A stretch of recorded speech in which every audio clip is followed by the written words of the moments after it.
She said that American soccer fans, most of them aren't smart. They don't know the game. They don't understand. Gio.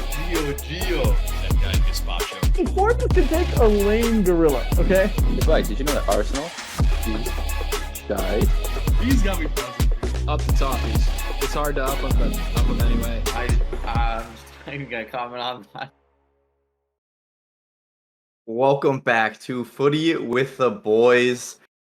This season is over. Manchester City has been crowned our champions. Unfortunately, Arsenal falter to second place. They get their side of the job done against Everton, but Man City also took care of business versus West Ham. We'll get into all of that, the title race, our European races, and the relegation results here, as well as some individual awards that were given out since our last pod. But boys, let's start with some big news from the weekend. I mean, you got to start with Championship Sunday. Man City winning it fourth time in a row, sixth time out of the last seven. Is there any excitement in Man City winning at this point, or is it just kind of a formality? It seemed like Jurgen Klopp's farewell was a lot more of a big deal than Man City ending up winning this. I agree. I mean, Jurgen Klopp leaving is a big story. He means a lot to the city. He means a lot to the Premier League as a whole. It's a great figure. Man City winning, who really cares, dude? Unless you're a diehard Man City fan, where there's a handful of them worldwide. It's meh. It's whatever. It's Tom Brady winning another Super Bowl. It's boring. And there's no parity to it, and it feels expected. It feels scripted. And it feels like it's going to happen for many more years to come, because damn, did Arsenal do everything they could, and it still wasn't enough.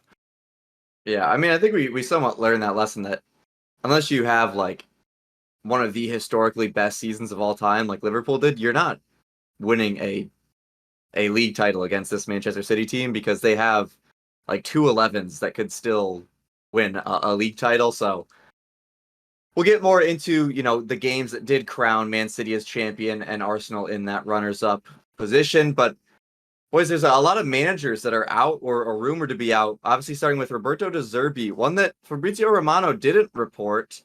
Brighton actually released their own notice on this.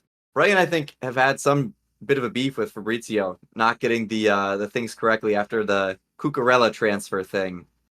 But De Zerbi out. Last year, he was one of the most coveted managers, would have been almost sure to get a large job. Now, a very disappointing season with Brighton. What do you guys see next for him? And do you think this is the right move for Brighton? Just wasn't working out? I think it's the right move at all. I mean,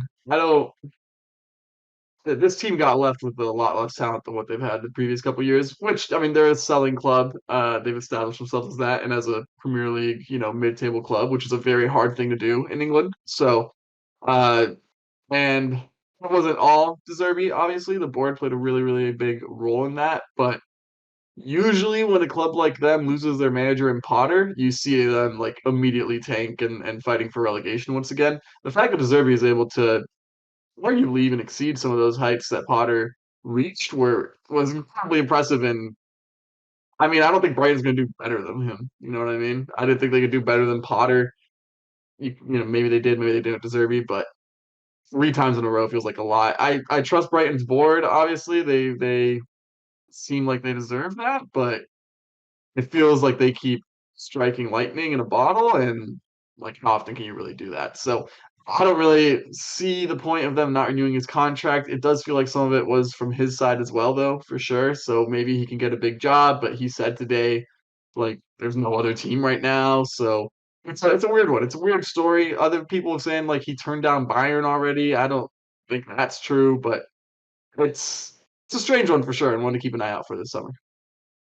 Yeah, that just goes to show you that, if you're at your job and you're doing a little bit better than what you really should be, expectation-wise, not a good thing, because then they're going to expect that same level again, and if it falls a little bit below that, here we are, De Zerbi out. Mike, this one is an interesting one, this next headline. Xavi out, potentially at Barcelona. We've talked about this like 3 different times about Xavi in, Xavi out, Xavi in, Xavi out. He bitched about how stressful it was.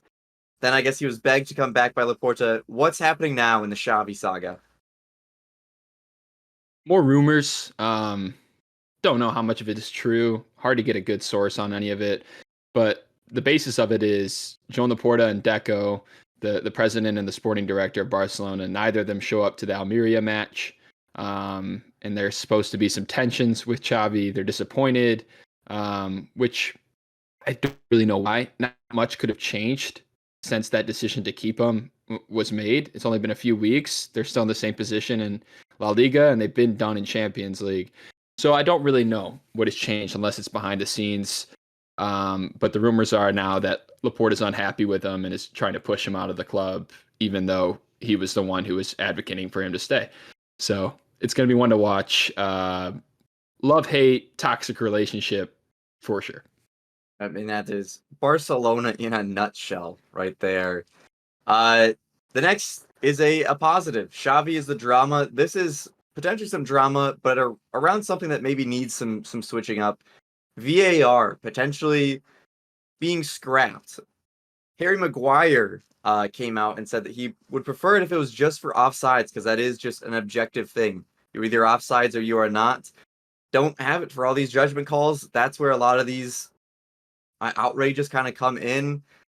Nick, Tracy, you are our Man U fan. This is a Harry Maguire quote. Do you agree with your club captain that keep it to just objective things, like a goal line or an offsides, and leave objective or subjective decisions out of VAR? I think he definitely has a point. I think VAR could be a good thing on subjective decisions, but it's just not used correctly, as we've seen numerous times throughout the Premier League this season.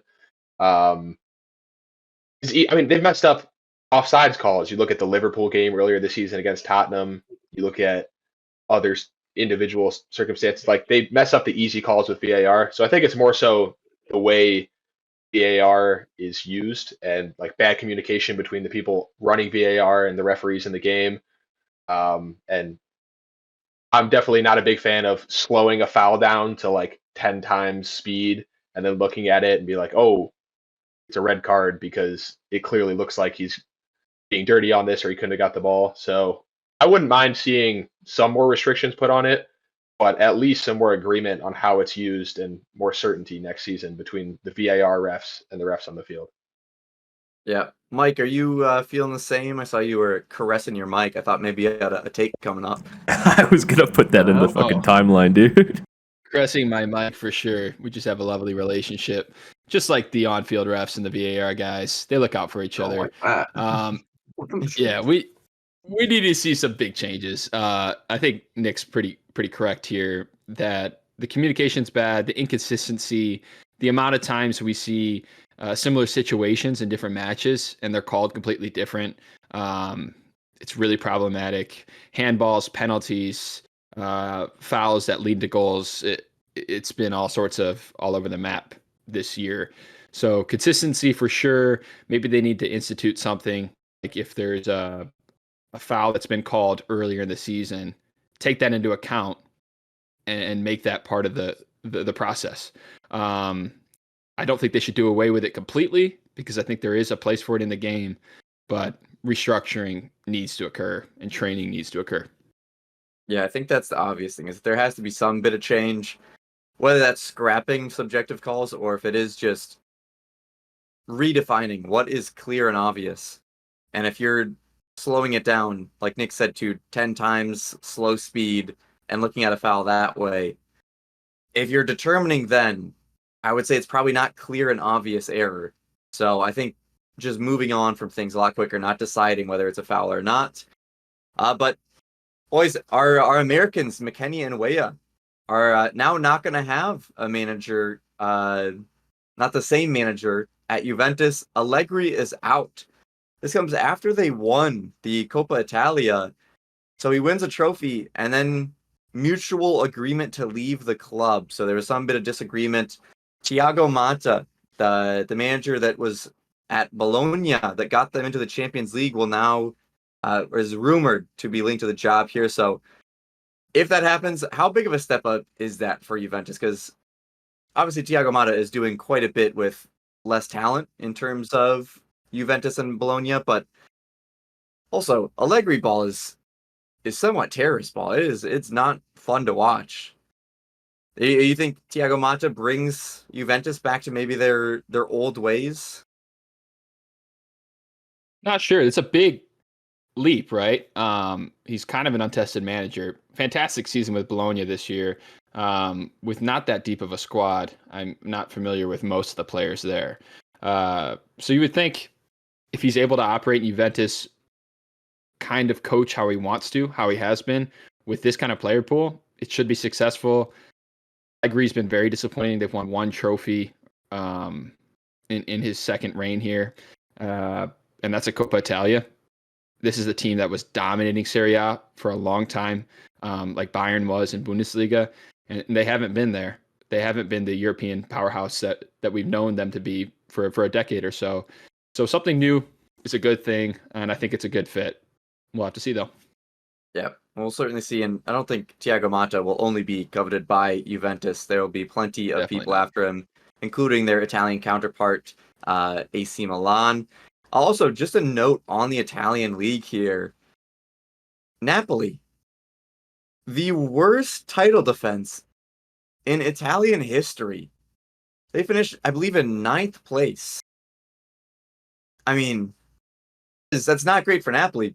But what might be worse is that Osimhen and Kvaratskhelia both drop They in stayed. value a pretty significant amount for really not showing up and carrying them as what they were maybe projected to do. They were $100 million sales, now dropping a bit. Do you think that makes it easier for Osimhen to make his move over to the Premier League, or do you think that maybe puts a damper on people really looking forward for him? I don't think it could put a damper on it all that much. There's only a handful of class number 9s in the world, or pseudo world class 9s in the world, and he's still one of them. One poor season doesn't take that away. I think the market for Kvaratskhelia would definitely change more than it did for Osimhen. He had a freak season when they won the title there. So many assists and goals, and his numbers climbed, immensely this season.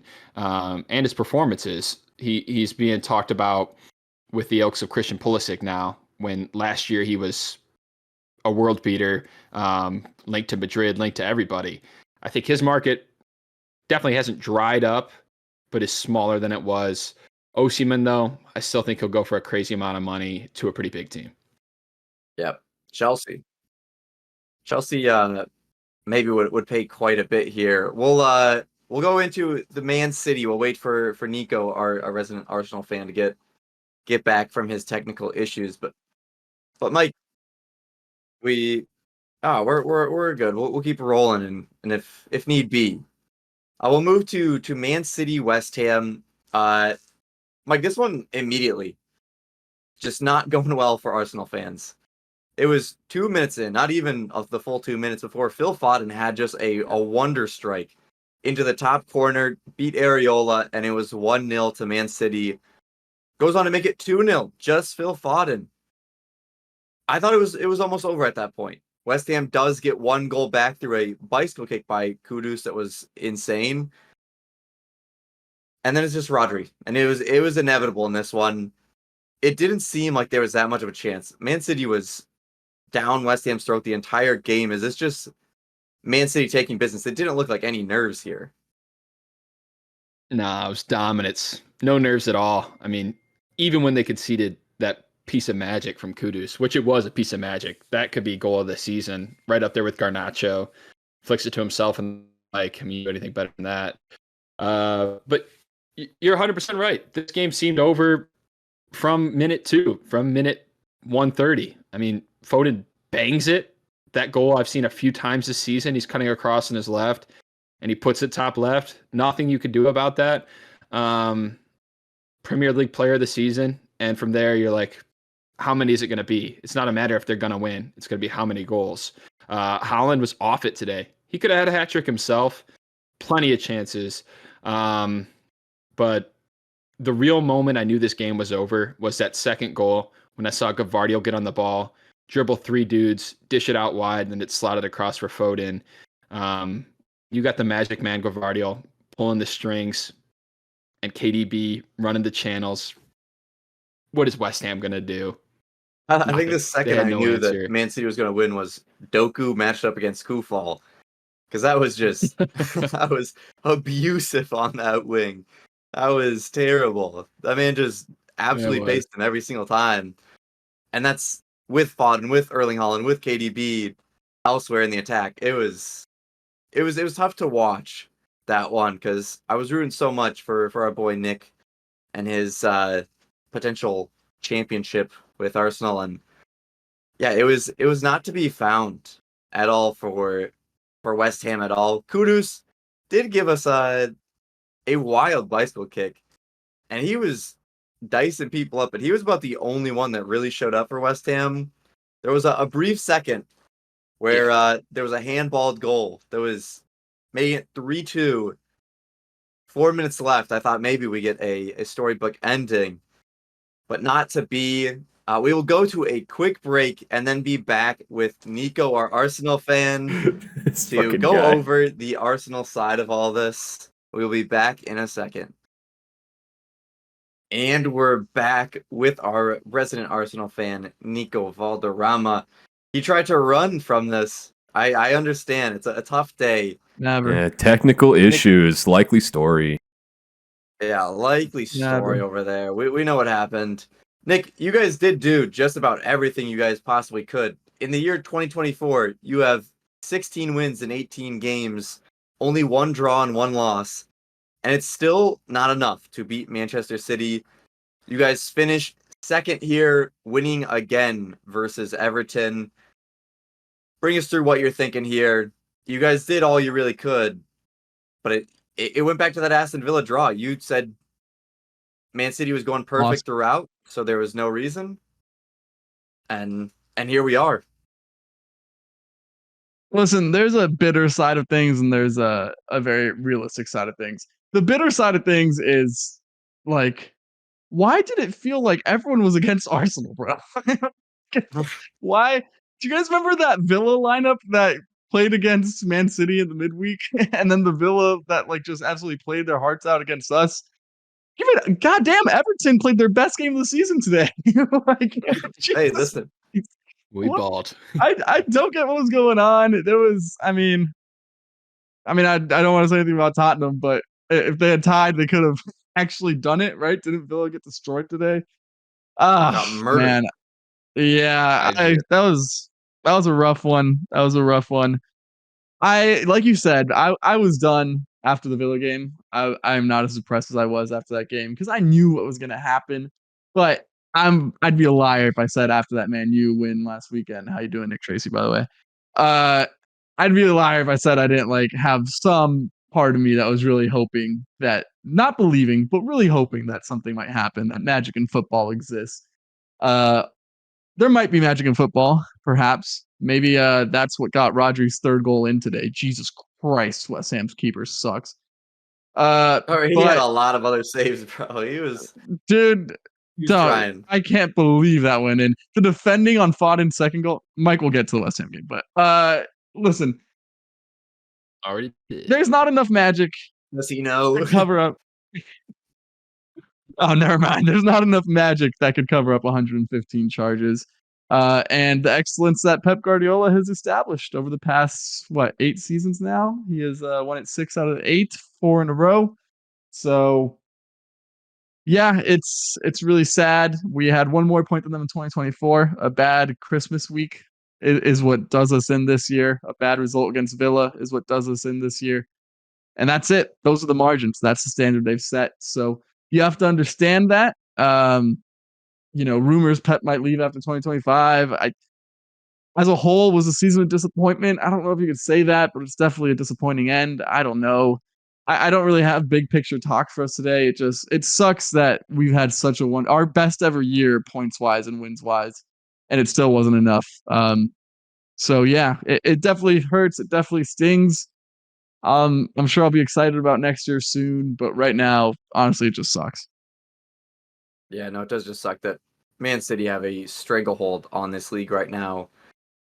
That Farmers League talk that you see in the Bundesliga and all That's these other crazy, leagues. by the way. That's not I don't know. Farmers League. Farmers League out here. So There's domination, and there's a money. difference between domination and Farmers League. That's not the same thing. Farmers League. It's what the people are Yeah. saying. I'm just repeating it. Nick, I want you to hold on to that thought about is it a disappointment? You don't know. Because as you did say, we do have Nick Tracy here. Already gave some thoughts on VAR. But Mike, Man U, his team, is in a potential European race here. There are some other teams that are in the European race, and all the outcomes that rely on this FA Cup match between Man U and Man City. What are those calculations for Spurs, Chelsea, and Newcastle here? Yeah, Tottenham locked up Europa League with 5th spot. That will not change, but everything else is dependent on Man U. Currently, Chelsea finished 6th. That is a Europa League spot. If Man U wins the FA Cup, that becomes a Conference League spot. They're dropping Europa out of the Conference League name for next year, probably to help with marketability and confusion because they sound like the same damn thing. Newcastle finished 7th, which is a Conference League spot. They get nothing if Manchester United manages to win the FA Cup. But I don't expect anything to change as Man U is playing Man City. And we had faith this week that something might happen. I have very little faith anything will happen next week. We had a pipe dream that something might happen. Having faith about somebody facing Man City is idiotic at best. Nico. But Nick, how mad will you be if Man City manages to lose to Man United, but I don't give a fuck. Wins when it counts. Yeah, man, I don't care at all. I mean, like, fuck both those teams. I don't. Who cares? It doesn't matter anymore. Nothing from this season. The damage can has been done. Anymore. Nothing's important. It's over. It's over. We're on to the summer. I mean, we'll do awards. We'll do seasons in review. But if I'm being honest, folks, I just don't give a shit anymore. It's done. It is what it is. Yep. I think the deed has been done for Man City and Arsenal here. Nick Tracy, you are a Manchester United fan here. They go up against Man City in the FA Cup final here. It is either Europa League or bust, really. What do you give your team the odds on for beating Man City, who just came off of a perfect end to the season to make sure that they win the Premier League? Yeah, if I'm going to be honest, I don't think the odds are good at all. I've kind of given up on the season a long time ago, and I don't think it's just me. I think a lot of the players on Man United have given up on the season a long time ago. You look at the squad that Man U has put together the last 2 or 3 weeks in the Premier League, and it's a scrapped together team. Casemiro starting at center back, whether it's injuries or players playing poorly. I mean, we had Bruno Fernandes and Scott McTominay starting at striker, or a 10 and a striker, or a second striker today. And good God, look at that formation. It's been a bad squad. It's been a bad year overall for Man United. They've underperformed even when they had a lot of the good players healthy. And we've been a scrap together team this last month at the end of the season. Not a lot to play for. Really, arguably shouldn't be in the FA Cup final. Watching that Coventry game, they deserved to win the game. They were down 3-0. They brought it back. They scored the potential winner in the 97th minute and got it pulled back for a toenail offside. So I don't have a lot of faith in Man United. Obviously, it would be great to come out of the season with a trophy and Europa League spot, but from the manager, from the players, from the fans, I don't see a lot of fight left in Man United this year, especially against a team like Man City, who hasn't dropped points in how long? I can't even remember. Yeah. Really I quick. believe they call that formation titties, if that's beer pong. Just so you know. What is who's in charge of this at Google? That is not the format. There's no way that's how it actually played out. Like, what are we doing here? They always mess up the formation, but I was trying to think of what the real formation is, and nobody on the field was really playing striker. So I don't. They play like the U8 ASO technique of, okay, you're playing in defense, you're playing midfield, and you guys are playing attack. Get out there. That's the Manchester U is what it is. Yeah. No one in the middle of the field. Don't you dare go in the middle of the field. Hey, You give them the midfield. They will dominate the outside of the field. Ridiculous, That's the bro. important part. There's 2 outsides of the field, only 1 middle. That is Ten Hag tactics Very right true. there. Nick, Tactics. we talked a little bit before the pod about this. If Manchester United get into Europa League, somehow beat Man City in this one, so they get a trophy, they get into Europa League, would you want Ten Hag out? Do you want Ten Hag out? If they lose, what are you thinking is best move going forward? Yeah, I'm not a big Ten Hag out proponent. I also don't love him staying at the club. I think the more positive things we can look at is an ownership, not a complete ownership change, but an ownership and board control change at Man United. And they've got some new people in charge outside of management directly, which I think could lead to good things in summer signings and actual management of the club in general. But I think Ten Hag has alienated some players for sure. It seems like he has a strained relationship at best with Marcus Rashford, who has underperformed this year, but he's still somebody you want in the squad being happy, performing well for Man United. You've seen Jadon Sancho perform great at Dortmund on loan, and he's going to come back after that. He had a terrible relationship with Ten Hag. Can he fix that before the next season? And if he's going to continue this form, he's somebody you obviously want in the squad, especially looking at who Man U's starting at season right or at winger right now this season, Amad Diallo and Garnacho. So I think maybe his time is up, and if you can get rid of him, hopefully you just have a better mindset going into next season. But I don't think getting rid of him solves a lot of problems. I think it's a lot of dead weight on the squad right now. Older players not performing, not having their heart in the team. So I think there's just a lot of other issues you got to solve before you just get rid of Ten Hag and hope someone else fixes that. Yeah. Get that really quickly. I get that, like, maybe things don't get solved the second you fire him, but at least you stop creating new problems, because it feels like whoever they buy, I think he's gonna alienate them too. He's a weird guy. I don't think we've talked enough about just how weird of a person he is, and that has not rubbed off well on players. So don't you think just like a different leader is needed in the room? Like, forget tactics or anything else. I think that's fair. Yeah. I mean, how many feuds does he have with players right now? You shouldn't be having feuds as a manager. Like Anthony, Jadon Sancho already. Garnacho, I think, came out with some weird likes on social media. The past 5 Man United managers, have any of them had the players happy? I mean, Jose Mourinho maybe had people happy for a season, and Ole, right? then was kicked out of the club. Ole. I mean, sure, Ole's at the wheel for a couple months, and brought Ronaldo back, and we had all these great things going on. But that didn't last that long, and then everybody was calling for his head pretty quickly. So, but he did better than Ten Hag and had his head called for. Ten Hag's done the worst of any Man U manager ever, and you're saying they did do better than Ten Hag this year.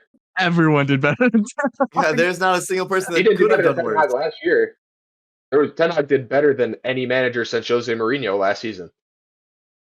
So, but it's not last season. That. We've had a whole another season since then. It's not last season. It is this season. They've had some ridiculously bad injury problems. It's been a shit squad overall. I think they didn't do the best in summer signings also. So even at the start of the season, I didn't have a ton of hope. But I don't know. I think, yeah, getting rid of Ten Hag could bring some positive things, but I don't see a manager on the market right now that is going to want to come to Man U and that Man U wants that's going to immediately fix any of these problems or make Man United all of a sudden perform better next year. I think the problems are in the players, in the squad, in the way the club is run in general, not just the management. You look at who they have on their team right now.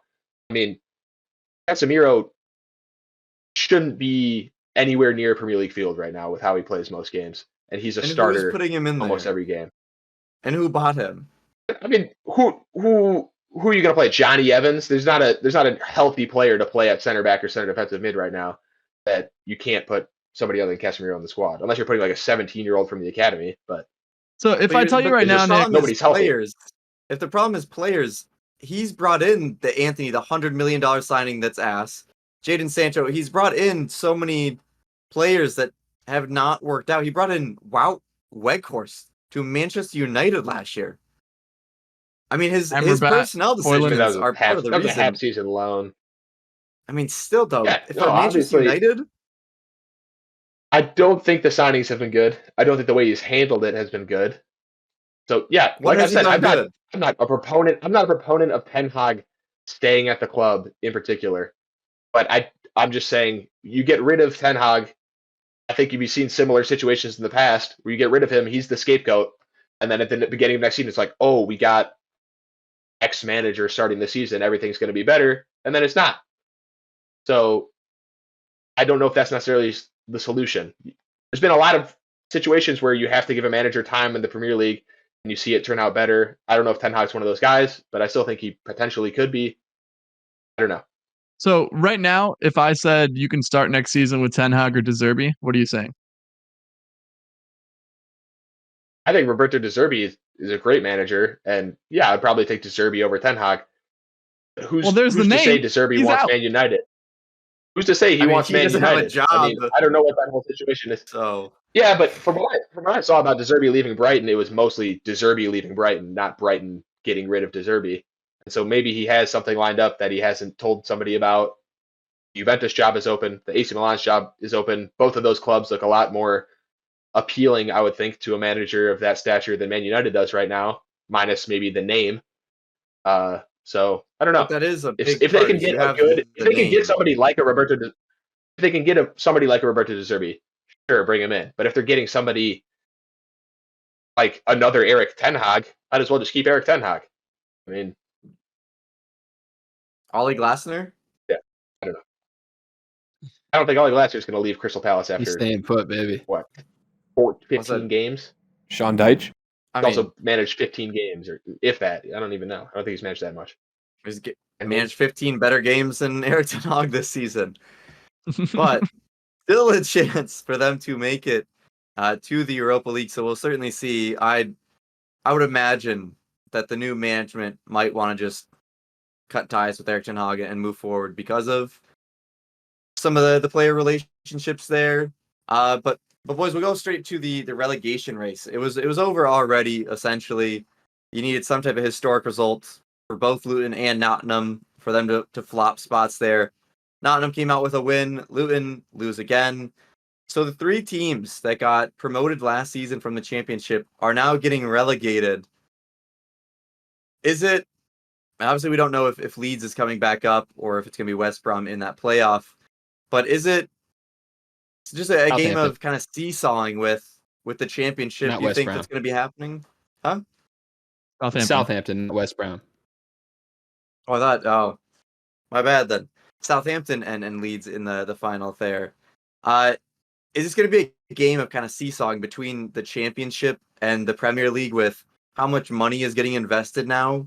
Where the Premier League, I mean, you see Nottingham Forest, who's been a relegation side for 2 years in a row, investing crazy amounts of money.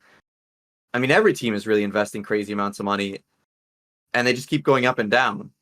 Is that something you see just with the amount of money that the teams that make it to the Premier League going to invest a bunch, even if they get relegated, they're coming right back up, and vice versa? If they get promoted, they might just go straight back down because of everybody else having all this money to invest? It's No, a I huge don't. issue. Go ahead, Nick. I don't think so at all. We've seen mid-table sides get established over the past 5 years in the Premier League, including the reintroduction of Fulham, including Brentford, including Brighton. There's been investment in those clubs for sure, but I don't know if you want to say like Nottingham is just a poorly run club in my opinion that's just trying to toss money at the solution. I don't think that's what's going on in all of the situations. I mean, look at Luton, Burnley, and Sheffield. They all went down, but none of them like invested heavily in players. You know, they're trying to build it sustainably. And sometimes that means, just 1 year up and then keep building down in the championship and you can stick around later. At Fulham yo-yoed, I believe, like in 3 years, like down, up, down. So I don't think so. I don't think it's a money thing. There's plenty of money to go around. More than anything, it's just these three teams were not up to snuff. I don't think next year I would say maybe only one of the teams get relegated next year. One of them for sure is going to stick around because I don't envision Leicester going down again. Ipswich has been special, but they might be losing McKenna. Leeds and Southampton have both proven that they can be team. Leeds is just an enormous club. Southampton has been established for like 10 years before they went down. So I think you're making a little bit too much of the whole money thing. But that being said, shout out to all three of the relegation teams. There was definitely points where it was kind of fun watching. So enjoy the championship. Leeds is where Josh Sargent is? No, maybe Norwich. Norwich. They Fuck. lost to Leeds in the first round of the playoff. Mike, Yeah. Pain. You feel the same way as Nick here? Nick makes good points about some of those established mid-table sides. Brighton in particular, Brentford, they've done it really well. Where they have a model they stick to. They're a selling club, but they get good valuations. They find good players that they can play for a few years, get good performances out of, and then eventually move on when the time is right. I still think it's an issue.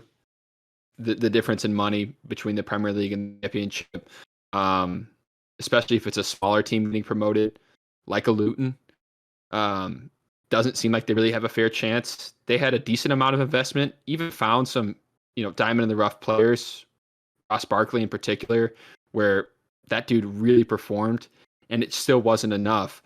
I think they had a better season than Nottingham Forest in a lot of regards. I think they were managed better. I like their performances better, but it seemed like Nottingham just could throw money at the wall, and that was enough to make them stick up.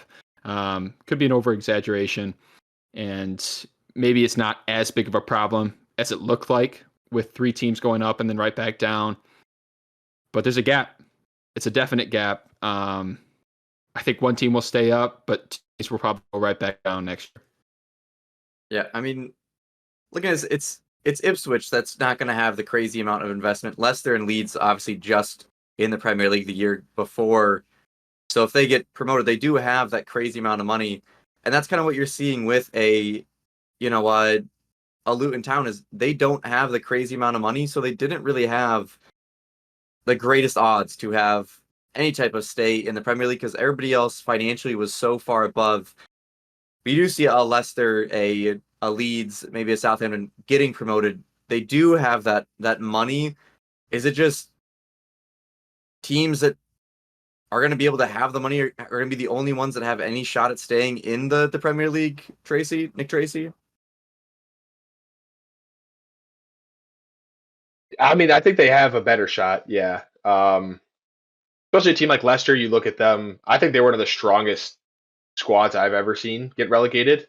I was very surprised that they did so poorly, and they managed to keep a lot of very important players on their team, even in the championship this year.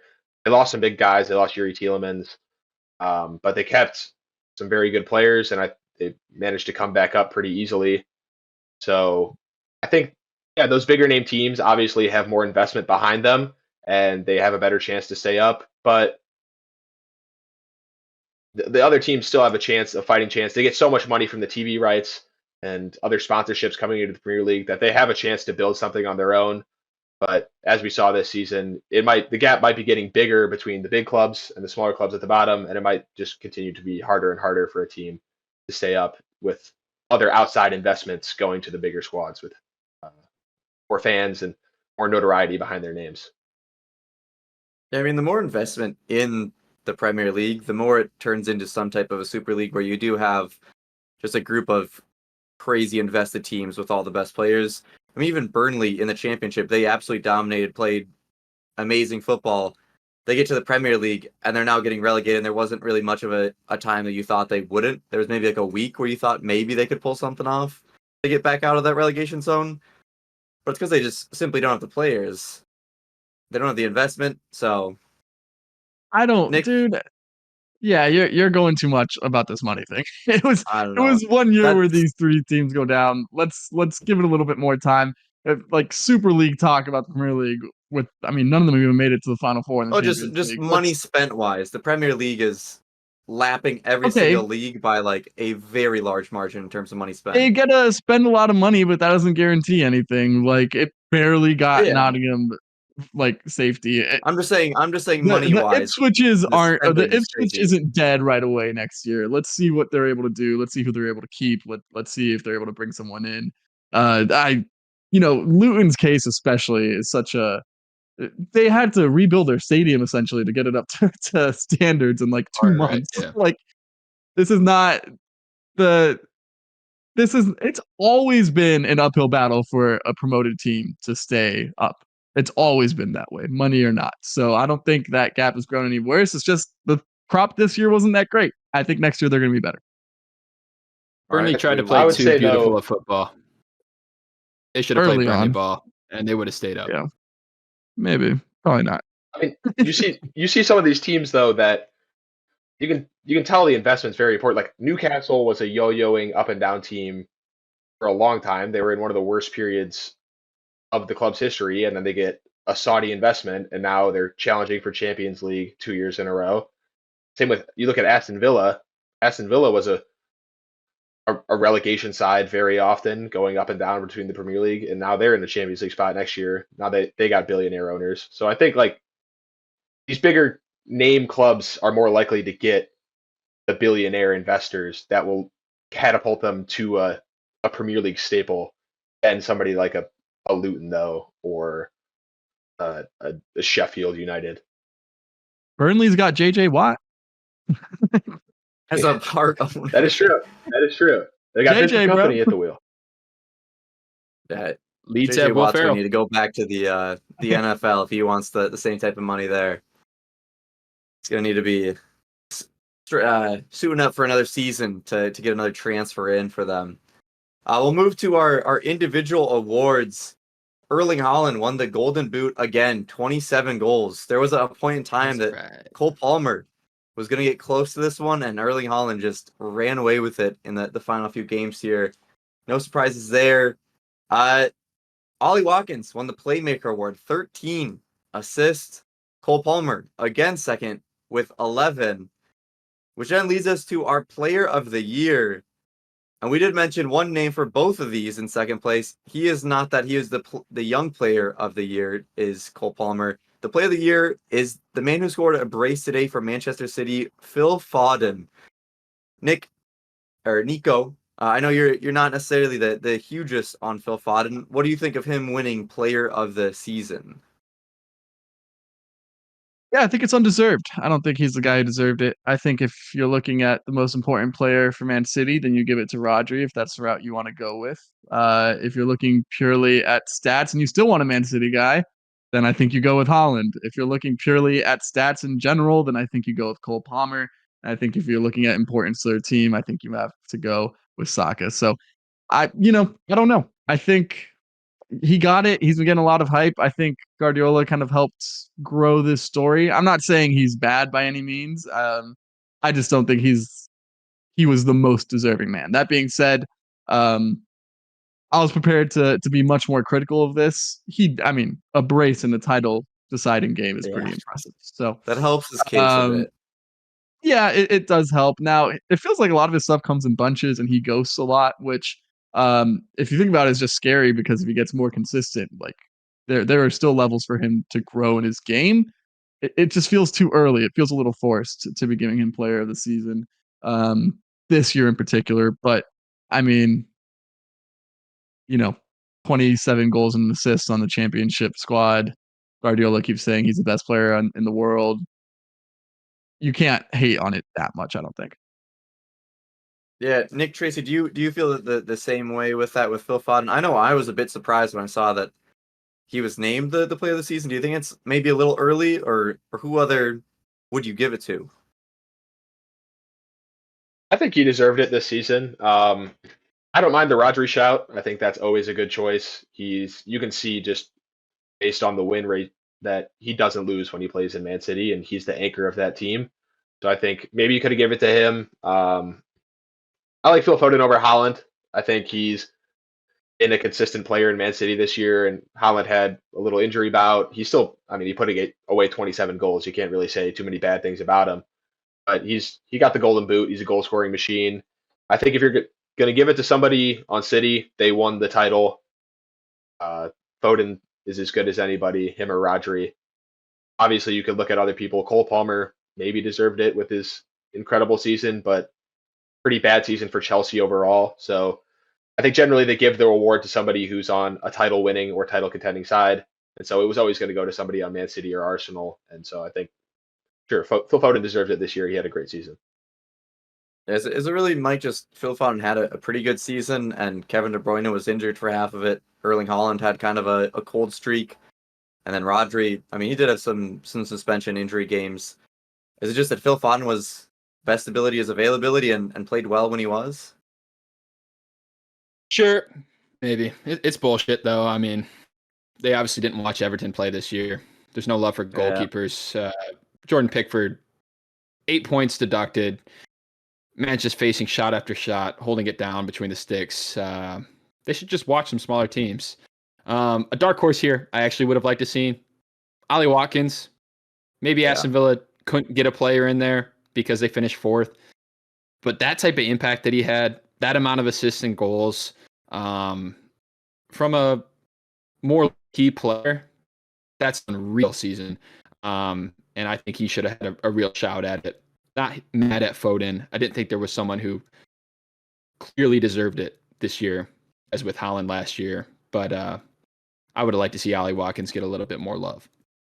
Really quickly, 16 games in the Premier League this season. Phil Foden went without a goal and an assist. I get he had a good year overall, but again, I think it just speaks a little bit to there are levels for him to grow, and because he isn't a consistent enough force, in my opinion, I don't think he should have won. I mean, he's also a very creative player. You see him; he's a winger. He's a winger, or he's that kind of made up position that Pep likes to play, where he's not a 10, but he's behind the striker, floating around. So he's not like a pure goal scorer or assister. You called for Bukayo. you called for Bukayo Saka to get a shout at it as most valuable player on a team, but I think Phil Foden's been just as important as him. And you saw Bukayo Saka kind of ghost at the end of the season here. So I love when Nick comes on here and always tries to throw something at Arsenal. Saka did not ghost at the end mentioned of the year, him as you mentioned him as a viable option for playing. He ghosted at the end of the year. The stats. He said me, motherfucker. Okay. Whatever. Like, He was absent from today's squad, so I guess he ghosted. Mike, would you rather Everton can take Foden or Saka for the team? Would you rather have Saka or Foden for Everton? Ooh. It's a weird one.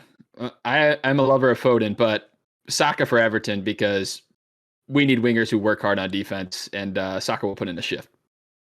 See, that's not a great thing to say about just a player who's better, is that they work hard on defense. But sorry. You think that one player works harder? No. But I just think brilliant going forward. Now, okay, hold on. So now it's a knock. Now it's a knock on Saka that he works harder. Oh my God, Nick. It's just usually if you say, Nick, they're look really at the colors good, that Flag's wearing today. What color is Flag's shirt? That's charge 116, brother. God damn. That's charge 116, dude. Flag's fraud watch. All I'm saying is, if you're describing a player and you say, "Oh, they really help out on defense as an attacker," that's not what you want to hear as the first thing. But obviously, Saka, I think, carries a team a lot more than a Phil Foden would. I do think that Saka carries obviously a significantly higher load than what Phil Foden has to at Man City. So, all I'm saying, it's just a funny way to describe it, Nick. Yeah, put the gun down, please. Listen, I'm sick of the slander. It's been a tough enough day. Okay, let's just keep it moving. You know, it was a good season for Anthony's defensive work rate, though. Facts. He should be a wing back, by the way. If he's a wing back, I think he'd be decent. That dude flies up and down the wing. That's all I'll say. He doesn't do a lot else, but he's moving. He gives great looks while being subbed in. That is his greatest. Single Travella assist against Liverpool. How big is that poster in your room right now, Nick? Just that poster of Anthony mean mugging it.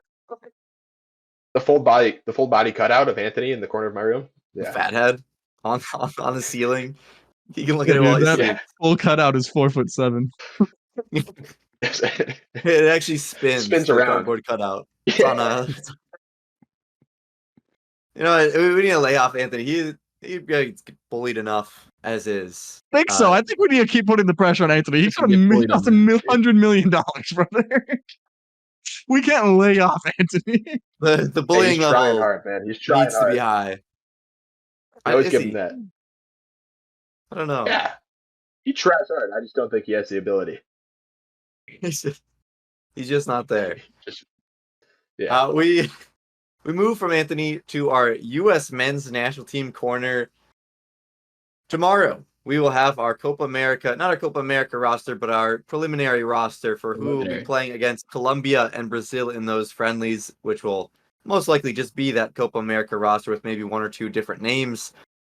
Boys, who are we wanted to see in that one that maybe aren't a guaranteed lock? Are we trying to see a Kevin Paredes, a Pepe, a different shout in here? Or are we trying to stick with just pretty much that same team that we saw at Nations League? I think let's get some Undertaker music going and put Serginho's name on there. Let's just see what happens. Let's see the progress of modern medicine. Listen, I'm Gentlemen, all for Serginho Dest. We have the technology. If anybody would randomly recover from an ACL in like 3 weeks, it would be Serginho Dest because that guy's just out there. Yeah, There's no one he I can feels think like of. Give me Brandon Vasquez, because why not? Out of all the striker options we have with Josh Sargent, Haji Wright, Balogun Pepe, Brandon Cade Cowell. Vasquez. I like the way he looks. Cowell, yeah. Like the way he looks. All right. I mean, wouldn't be the worst striker that Greg has brought up in recent memory. He speaks Spanish. He does speak Spanish. So does That Ricardo could be Pepe. big for a Copa America. Just Also, saying. Okay. Dick's sick. He needs someone to listen in on the other team. Unless it's Brazil. If it's Brazil, he might be like, I don't know anything either. And that's Obrigado. where Johnny comes in. And that's where Johnny Johnny Cox comes in because he knows Portuguese. There we go. We have got an to in. cover all the We have an languages. Secret tactics. Go bilingual here. McKennie and Weah. Speaking Italian, mamma mia. They win the Coppa Italia with Juventus. It is McKennie's second trophy. It is Weah's first with Juventus, that is. Brendan Aronson did not win a trophy with Union Berlin because they were quite Not even awful close. this season. But his assist did help them out in avoiding relegation. They had a 92nd minute penalty that allowed them to stay up in the Bundesliga. So big for Union Berlin to stay up in he gets an the. assist for that? No, he didn't draw. He had an assist earlier, Oh, and then they drew a penalty, and then he's yeah, like, yeah. that's not an assist. No. But Brendan Aronson sneakily getting some goal contributions towards the end of the season here to help out with Union Berlin's relegation battle there. We'll see if he ends up in the squad. He was only an injury replacement last time around, but the squad size is officially up to 26 boys, so it does allow for some of these debates to wait till game day because they will have those extra spots for what I'd imagine would be a striker and maybe an extra winger or outside Bring Aronson. back. Bring Aronson. Yeah, I mean, Aronson, since he can play that 8 and has played that 8 for the U.S., I'd imagine he gets brought in just for that versatility alone. Our center back are doing great. We have CCV winning his 3rd straight title with Celtic. Was absolutely plastered in a bar, shouting out chants about Rangers. Got to do better than that. That is what I want to see from my center back. And our other center back, Chris Richards, is on the red-hot Crystal Palace that absolutely demolished Aston Villa here in the final week of the season. So our center backs, is that our most secure position, you think, Nick? No. What? Killing it? Bro? It's crazy. I didn't think anyone looked good the last time they played in the Stars and Stripes at center back. I did not think off club form, they're both going crazy. Off club form, they were doing well last time too. Are we going off Um, of just international form from 3 months ago? I don't think any of them have the quality. We've talked about this. Like Richards, maybe, but I don't think any of them are actual big time talents. I mean, I Carter don't Vickers think, was hurt for Nations League too. yeah. Context. I feel like that Tim spot Reed is pretty played locked down though. today. Yeah, it's those two starting. No, that is not the position I feel most solid about. Oh, but that's most Is Greg Berhalter secure. going You to start know those two? exactly who's starting there. It's going to be Chris Richards, CCV as those our starters there. No, I I still don't don't think feel Greg that way. Berhalter starts those two guys. I agree with that take. I don't know. Don't pen out the dream. Who else When at have you center ever back is when have you ever seen him start Chris Richards and CCV? Not CCV's been once. available for a long time, and he's never started him. if it's doesn't CCV like him. is who else? Tim Ream hasn't played. He played his first game in forever. Oh, for Fulham today. he'll start Miles Robinson. Like he doesn't. He's never rated CCV. He will. Like I wouldn't be know. surprised Put it at in a all. World I mean, Cup he's match. brought in CCV for the matches. He played CCV in the World Cup. Nick He is did. 100% right. Nick is 100% right. He will definitely He start played him in the Walker World Cup. Zimmerman. He had Aaron Long. He was the third Aaron Long option in the World Cup. He played Aaron Long in the World Cup. He brought Yeah, him. but He he started. He brought it. He started CCV. I still think that Due I to don't an think injury, it's a yes, problem but- of.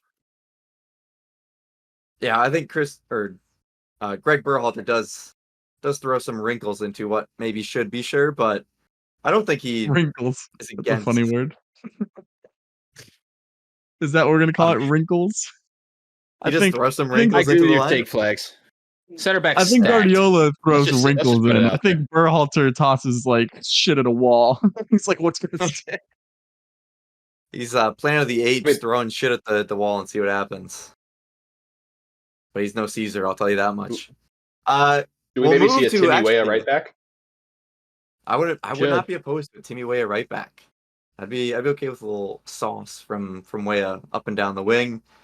This one, boys. Actually, you know what? Kevin Paredes got a goal for Wolfsburg, his third of the season. I want this to be the last thing we talk about because this is a little wild. It is also a rumor, so I will preface this with that. But Malik Tillman has been rumored to be having an affair with the PR manager at PSV, who is married to another person who works at PSV. Dog. That's a dog. That's a great sign for Malik Tillman. If you want aura and some crazy shit, that's exactly what you want. The confidence to have an affair with the PR manager of the club. How much higher are you on Malik Tillman after hearing this rumor? I'm lower, dude. That sounds like an What? abuse of power. It sounds so bad. Just alienate people within your own club. Crazy John Terry oh. storyline? 2.0. I don't know. Yeah, John Terry was great. If he turns out like John Terry. Listen, Ken Giggs did it. John Terry did it. You're right, They're both Flags, dude. legends. Fuck the I don't need person. I just need a good player. yeah, hey, listen, I don't need a great player or a great person. I just need the player. Yeah, you have neither, so. You're not gonna say Malik Tillman's good? You said great. Another piece of U.S. men's national team news. Back to Weston McKennie. I'm celebrating with his girlfriend on the field today. Congratulations, Davide Weston McKennie. You win on and off the field. Yeah, well That done. is Davide Fratesi's sister. So he's getting done. ahead of the Vertetti's a what? An Inter player? yeah. Getting Not ahead head? of the That's what I heard. getting in the head of his opponent. Good God. Holy, Nick. on the field, what celebrations? It's Italy. They're more about the love life there. It's a romantic culture over there. But Oh, boy. yeah, he did have a different girlfriend at Nations League, so he's moving quick. This guy. No, that's a dog. But that's a dog. That is Wes McKennie. That is it for us today. Nick, thank you for joining us. Any closing thoughts as Manchester United face off against Man City in the FA Cup coming up? Everybody say your prayers for Manchester United. Let's hope No. for a They good need game. more than prayers. Let's hope for an I'm predicting an Amad Diallo goal. No matter what, could be 6-1. He's going to score. That's all. 6-1 Amadiello. It's a massive 3 to cut the lead to 42. That's not the prediction. It's not my prediction. Yeah, Chris Paul 3. All right, Nick. Actually, Nick, we'll save you for last. You've had a tough day. Mike, final thoughts on the Toffee season and the Premier League season as a whole. What a season for Everton. Lots of ups, lots of downs, lots of deductions, lots of wrongdoings. But we stand tall in the face of adversity. We ball out. Shout out Dwight Shite McNeil for a banger performance today. Dude was all over the pitch. Really unplayable. Good on the ball. Finding passes. Player of the season on the offensive perspective in my book. Shout out Pauk in the Greek Super League. My team from Thessaloniki, who beat their intercity rivals, Aris Thessaloniki, to win the league. If you know anything about Greek Super League, they go fucking crazy over there. They'll be partying till the dawn. Nick, So will Mike. take us away. Yeah, thank you to Nick Tracy, who once famously predicted that Arsenal would fall off of this title race. He'll be back on He said they would be Tuesday. the biggest disappointment of the He season, will, which you are rather disappointed. I am disappointed. disappointed. Yes. We will have you back on for our award show on Tuesday. Do not miss it. Coming out Wednesday. If you're watching on YouTube. So excited for that. And yeah, it's, I don't know. I think I'll gain more perspective as the weeks go on, but right now, still stings. Still stings, obviously. Still gonna stand by the lads. Up the Arsenal as always. Up the Toffees. Peace. Burn in hell, Man City.